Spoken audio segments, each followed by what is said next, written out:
Parul university के placements का कोई रिप्लेसमेंट नहीं, इसलिए टॉप कंपनीज की फर्स्ट चॉइस। आप तो समझ ही गए होंगे। Join Parul university, Vadodara, Gujarat. सबसे ज्यादा महत्वपूर्ण बंगाल में चुनाव है, इसको देखते हुए उधर उन्होंने खोला हुआ है, एक नया ड्रामा शुरू किया है मुर्शिदाबाद का। मुझे बहुत दुख है। अब यहां चल रहा नया नैरेटिव कि हिंदू खतरे में। क्यों खतरे में है भाई?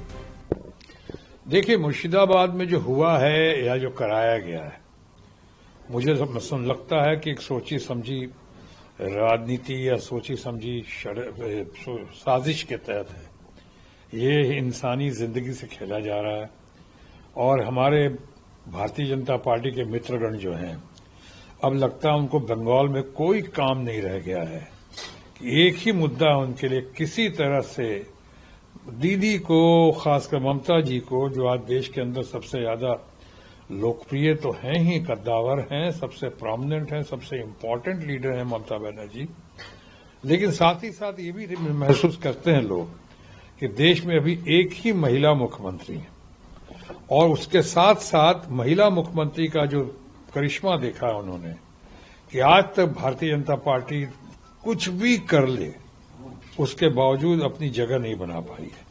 अगर कुछ लोग कहते हैं कि ईवीएम मशीन के जरिए या कुछ कांड करके पिछली बार कुछ सीटें अपोजिशन के तौर पर लेकर हासिल कर ली, लेकिन इसके पहले देखें और अब बाद में भी देख रहे हैं कैसे उतार चल रहा है भारतीय जनता पार्टी का। घबराहट है।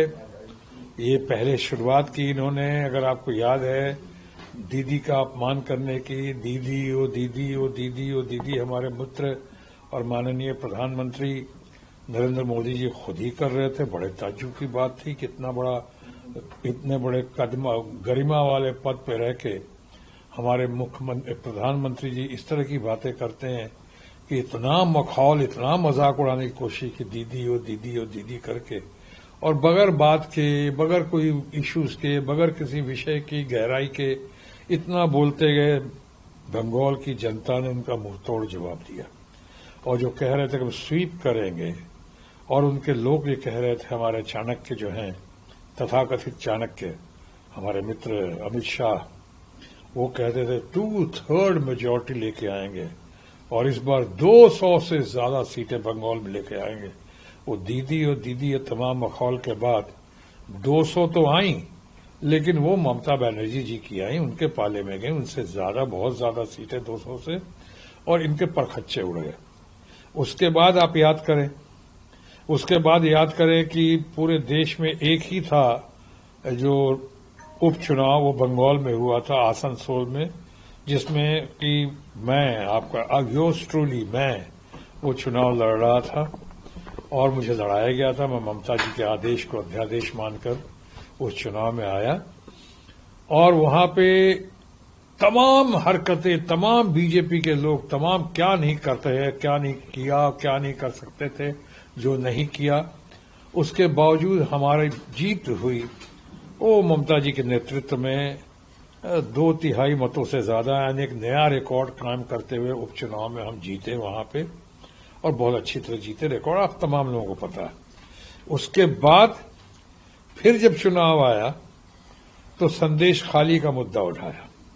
संदेश खाली में क्या क्या नहीं अपमान किया, क्या क्या नहीं कोशिश की, क्या क्या बदनाम करने की कोशिश नहीं की, तरह तरह के गलत वीडियो जाहिर के वहां पर जारी किए, वीडियो चलाया, ये करके कितना अंतोगत्वा क्या उनका भंडा फूट गया और वो सारे वीडियो उनके खिलाफ ही आ गए। लोगों ने बता दिया कि संदेश खाली में, और जो संदेश खाली की महिला इनकी उम्मीदवार थी, जो जीत, लोगों ने कहा कि हीरोइन बन के आ रही है, नहीं, हीरोइन पॉलिटिकल मामले में, और जीतेंगी। अल्टीमेटली क्या वो खुद भी हार गई और चुनाव भी सारे हार गए। ये देखा। अब उसके बाद अब कुछ नहीं मिल रहा है। बिहार में चुनाव है और उसके साथ साथ सबसे ज्यादा महत्वपूर्ण बंगाल में चुनाव है। इसको देखते हुए उधर उन्होंने खोला हुआ है, एक नया ड्रामा शुरू किया है मुर्शिदाबाद का। मुझे बहुत दुख है।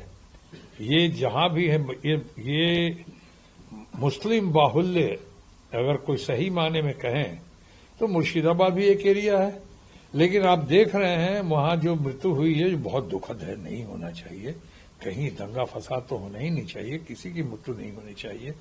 लेकिन अब चल रहा है कि हिंदू खतरे में है। ये पहली बार सुन रहा हूं मैं। कुछ सालों से एक नया नैरेटिव पेश करने की कोशिश करते हैं हमारे भारतीय जनता पार्टी के मित्रगण कि हिंदू खतरे में है।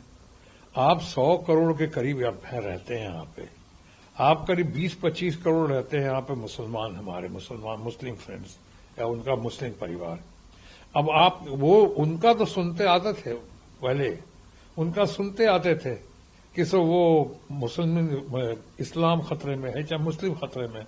अब यहां चल रहा नया नैरेटिव कि हिंदू खतरे में। क्यों खतरे में है भाई? आप सर्वधर्म समभाव के साथ अगर हम चल रहे हैं, समाज को चला रहे हैं, बंगाल को आगे बढ़ा रहे हैं, या पूरा देश चाहता है कि सर्वधर्म समभाव हो, ये भावना होनी चाहिए। उस बीच में आप क्या नैरेटिव दे रहे हैं कि साहब इतने मुसलमान मारे गए, इतने हिंदू मारे गए।